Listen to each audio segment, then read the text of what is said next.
On a beautiful, warm, sunny day, we get set for the second game of 3 between the Michigan Wolverines and the Nebraska Cornhuskers on Big Ten Plus. Welcome inside the broadcast booth here at Hawks Field at Haymarket Park. Bobby Hessling, that is Brady Alderson. Friday night, Michigan falls to Nebraska, 3-2 loss for them. Huge win for Nebraska, exciting and thrilling fashion. Yeah, Nebraska needed that win badly. Tucker Timmerman made his first weekend start of his career. It was exactly what Nebraska needed. 7 innings pitched, only allowed 1 run. Huskers were able to get an early lead, which is not something that they've been accustomed to lately, and they held that lead all the way through, a 3-2 win, and that boosts them up in the Big Ten standings. And this series has massive implications on the Big Ten tournament.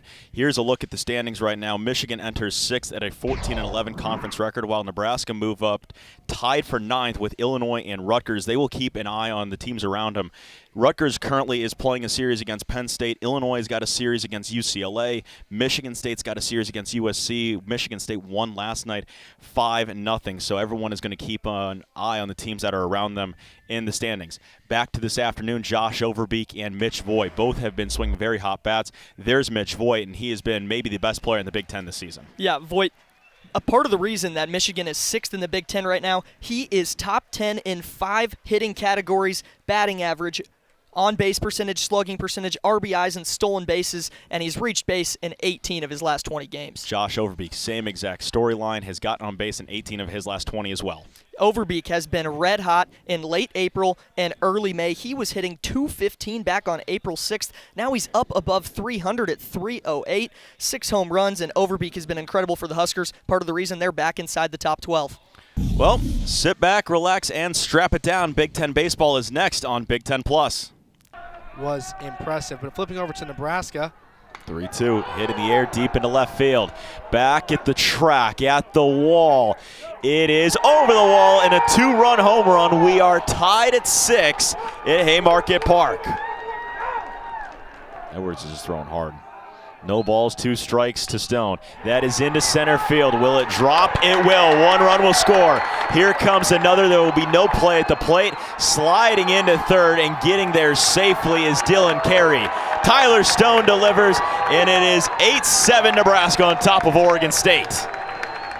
In a moment when they've needed it most all weekend long, Tyler Stone has delivered. He got the scoring of the weekend open with that moonshot on Friday night. When yesterday was still a close game, he had a double into left center that scored a run, and without a doubt his biggest hit of the weekend comes with 2 strikes and 2 outs with the bases loaded in the bottom of the 7th as the Huskers retake the lead and respond just like they have all afternoon. You want to talk about somebody delivering in a big moment? There's somebody delivering. They had Jeske in the on-deck circle. He has since been pulled off, and Nebraska will bring up a pinch hitter. Now the only question is, who is it going to be? And now they have their guy. 8-7, Tyler Stone delivers in a massive, massive moment. And in the 7th inning, where the first 2 outs were retired rather quickly, Nebraska has rallied off of 2 hit-by pitches, a walk, and then a 2-run RBI single back into center field. Max Butenbach is the pinch hitter. Max Butenbach with a pinch hit single late in the game yesterday. Graduate of Lincoln Southeast, played high school baseball with Will Jeske here in town. First pitch, hit in the air into right field. Back of the track at the wall. It's over the wall and a 3-run home run. First pitch swinging for the pinch hitter is into the bullpen, and Nebraska's in front 11-7. Hawks Field at Haymarket Park in Minnesota. The last 6 games, they've lost 5 of the last 6. But this might be the reason why. They have 5 really cold bats. All are in the lineup tonight. Easton Richter is 3 of 18. You see him at the top batting 166. Drew Birkeland is batting 1 of his last 22. Jake Perry is batting 3 of his last 16, batting 187. Jamison Martin, 2 of 16, 125. And Jake Larson batting 50, 1 of 20. They are really struggling swinging the bat as the first pitch to Easton Richter, who is one of the guys mentioned 3 of his last 18 and last 6 games, steps to the plate batting 273. He took a first pitch strike.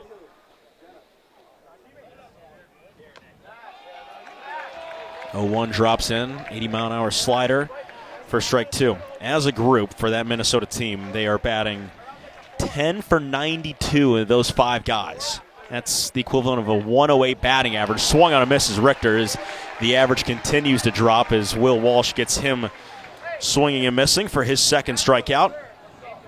You can now actually make that 28 total strikeouts. Those 26 entering into tonight, 28 after the strikeout from Berkland and Richter.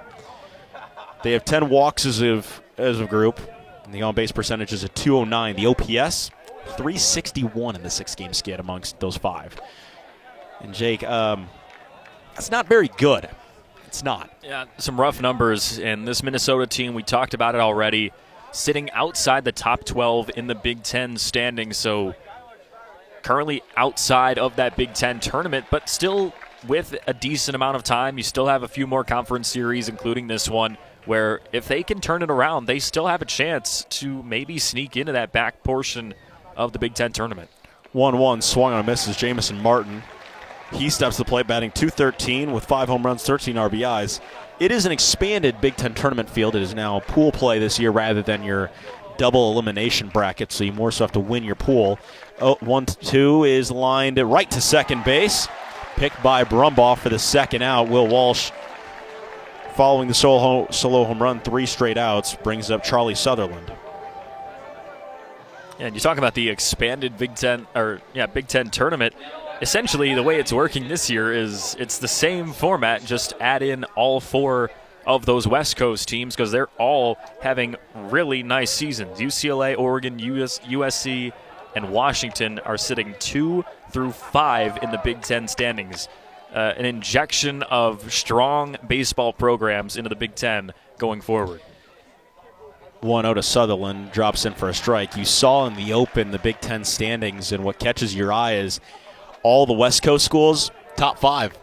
UCLA is number 2, Oregon is 3, USC is 4, and Washington is 5. Iowa is the only one out of the original Big Ten of 14 that is in the top 5 at number 1. They have the best conference record at a 20-4 conference record. 2-1 to Charlie Sutherland, drops in for a called strike at 83 miles an hour. Good pitch from Walsh, and as that happens, Josh Overbeek adjusts with the shift, and now they have 3 infielders on the right side of the infield. They're all shallow right fielders. Swung on a miss. Sutherland strikes out. 3rd strikeout for Will Walsh, all swinging. He goes 1-2-3 in the second. Sanderson, Overbeek, and Carey due up for Nebraska in the bottom of the second here on Big Ten Plus.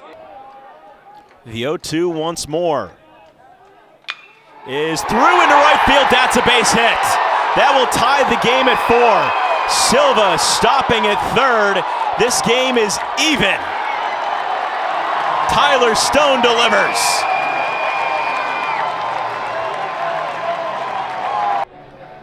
We are in the bottom of the 9th inning. There are 2 on, there is 1 out, and there is a new pitcher on the mound for Michigan after David Lally Jr. went 8 1/3 innings, and your new pitcher is Dylan Vigneault. He is a 6'3" righty.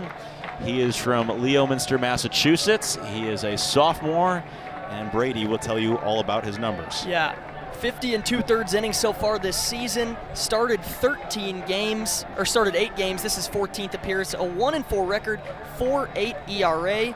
Vigneault has been scoreless in his last 2 appearances. He is the number 2 player in Big Ten Conference draft rankings right now.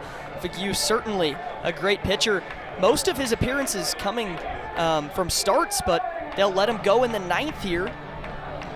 You wonder how far does he need to go? Because let's say he gets out of this 9th inning. Can he go the 10th? Can he go the 11th, 12th, 13th, 14th, 15th if we get that far? And he will encounter a situation with 2 on and 1 out, a force in everywhere but home plate. You know anything that's hit softly on the infield could very well be 2. So Sanderson steps to the plate. He is 1 for 3 this afternoon. He had a single in the 7th inning. He grounded out to second, or grounded out to short in the 2nd. And he flew out to center field in the 5th, and he comes up with the winning run standing at second base. And any more insurance runs that will not be needed at first and home, and he's at home. First pitch to Sanderson. Hit in the air to deep right field. At the track, at the wall, Case Sanderson walks it off. Nebraska wins it 5-2. Third walk-off in 10 days for the Huskers. They are the comeback kids as of late. Unbelievable. He is greeted with a Gatorade shower at home plate, and the Huskers will go for the sweep tomorrow afternoon. No bigger win this season for the Huskers. They came into this series tied for 11th in Big Ten Conference standings. Only 12 teams get in, and the Huskers, with a gritty win last night and a walk-off blast tonight, will vault them even higher in the standings. Let's take a look. No doubt about it, Jeffries was in right field. He was watching all the way, and the Huskers, they're getting used to these walk-offs. Well, now this becomes a deal in the standings of everyone else around it, Nebraska and Michigan. Goodness, Case Sanderson, the walk-off hero on Saturday afternoon. And Nebraska will go for the sweep tomorrow.